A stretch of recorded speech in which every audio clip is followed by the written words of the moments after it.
Soupy to the Oilers, Patrick Kane to the Rangers. It must be Rumor Roundup time. Welcome back, hockey fans. Welcome in if this is your first time to the channel. I'm Josh. This is the Hockey Flow, and today it's Monday, July 11th, 2022. That's right, we got another edition of Rumor Roundup on Today in Hockey. But first and foremost, before we get to those rumors brought to us by the wonderful Jim Parsons and the hockey writers, we got to get to Today in Hockey history, and then we got to get to a couple of headlines, including Evgeni Malkin, the man himself. So we got some news about him and the Avalanche making some moves, and then we'll get into our article deep dive, where we're heading back to the hockey writers, like I said. So stick around for that. If you do enjoy the content, smash that like button. Go ahead, subscribe to the channel. I really do appreciate it. It means a ton. Thank you so much if you already have subscribed. We're working our way to 100 subscribers. We got a giveaway going on and everything. Stick around to the end of the video for more on that. But all right, Today in Hockey history. On this date, July 11th, in 2001, Jaromir Jagr was traded to the Washington Capitals, ending his 11-year run with the Pittsburgh Penguins, where he did amass 1,079 points. And tell you what, it's a little fitting that we picked this one today. I didn't even realize it until I was going through the dress rehearsal, but a Penguin going to the Capitals. Keep that in mind. Headlines, headlines, headlines. Colorado Avalanche. You guys have signed Valeri Nichushkin to an 8-year extension, and the numbers weren't actually too bad at all. He made out really well, and I tell you what, this one was a little surprising. Not that the Avalanche brought him back, but I guess I didn't realize how much cap room they had. I know they have a lot of pieces to bring back and a lot of moving parts, but they were able to be nitpicky with who they're bringing back, and Val Nichushkin is someone that they made a priority, and they got it done. 8 years. Very much deserved. He had an excellent postseason, great regular season, considering he got bought out by the Stars just, 3 years ago. This is just great, incredible news. Love it, love to see it. But all right, other big headline of the day, the Pittsburgh Penguins, Evgeni Malkin, it was announced that he's going to go ahead and test free agency for the first time in his career. Russo reports that a fourth year was never actually on the table for Malkin and the Pens. The Pens never actually offered it. I know in a previous video we talked about that fourth year was going to be important. Letang ends up getting 6, and they weren't even going to go up to 4 for Malkin, so a little surprising. But I tell you what, I'm putting this into the atmosphere. I saw it on Twitter, and I saw some talk of it, but haven't heard any official rumblings, of course. But what about Evgeni Malkin to the Capitals? That Russian connection with Ovechkin, I don't know. I think it'd be really cool. We just talked about Jaromir Jagr. He went from the Penguins to the Capitals. Is that kind of a trend? So I'm going to put it in the universe. Evgeni Malkin, if he has to go anywhere, let's see him go to the Capitals. Make the Penguins have to play him quite a bit too. Yeah, that's my thought. I'm putting it in the universe.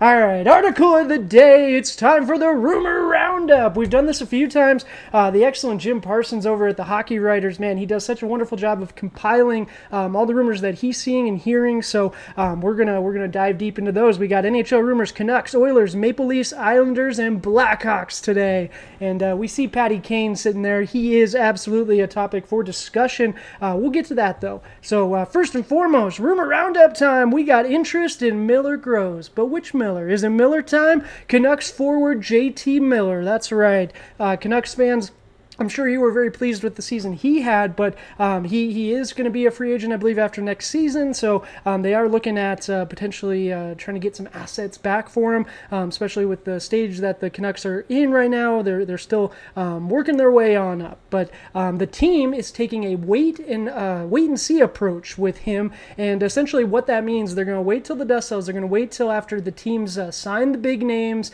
make the trades, the splashy moves. They're going to wait till after all of that. Then they're going to make their decision. If they get offered something hefty by a team that missed out on one of those big forwards, and they can't refuse it, they'll let him go. But they also are very happy to keep him too, so that's really neat to see. All right, moving on to the Blackhawks. What is going on in Chicago? But are the Blackhawks trying to force Patrick Kane's hand? I tell you what, the moves they're making, it's interesting. They're not publicly saying it, but they trade DeBrincat, right? They send Doc over to the Canadians. It feels like these are kind of signs, hey, we're abandoning ship. I mean, how do you feel if you're Seth Jones signs an 8-year deal and this is what he's rewarded with. So the article does do a great job, though, explaining that Jonathan Toews, his contract and he in general is tough to trade, but Patrick Kane, will be interesting to watch. Now, the article mentions Patrick Kane talks about there's a few East Coast teams that maybe would be on his radar, but they haven't gotten to that point yet. But when you're talking about that East Coast, teams that are being competitive right now, the New York Rangers, they had a heck of a postseason, great run there, got some young talent, some young pieces in place. Patrick Kane lead on that front line, boy, it'd be pretty beautiful. I do say, though, it does concern me a little bit, Patrick Kane and Artemi Panarin you can't play them on the same line, right? I mean, maybe, but size-wise, you got to have a big center in the middle. I mean, Kreider, I guess. Well, no, Kreider doesn't play center. Excuse me. Goodness gracious, what am I saying? But Patrick Kane to the Rangers, that's very intriguing. I would be really interested, if Patrick Kane's going to go anywhere, he deserves to go someplace where he's going to have a chance to win, and I think the Rangers are building something great. Huge fan of Keandre Miller. Anytime we can talk about him, absolutely. But yeah, that's very interesting. Let me know, Blackhawks fans. What do you want to do for Kane?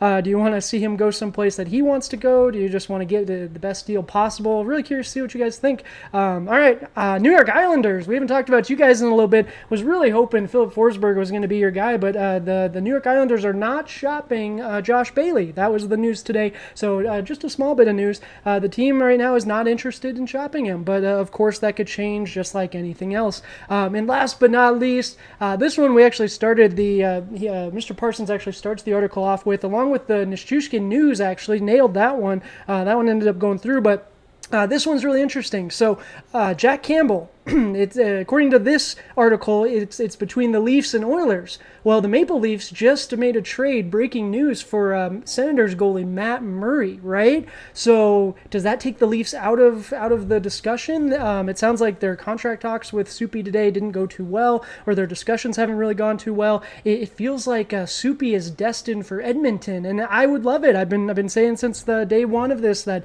I would love to have Soupy as the Oilers' tendy. I think he can do great for us. So let me know in the comments, though, which rumor you guys hope comes true.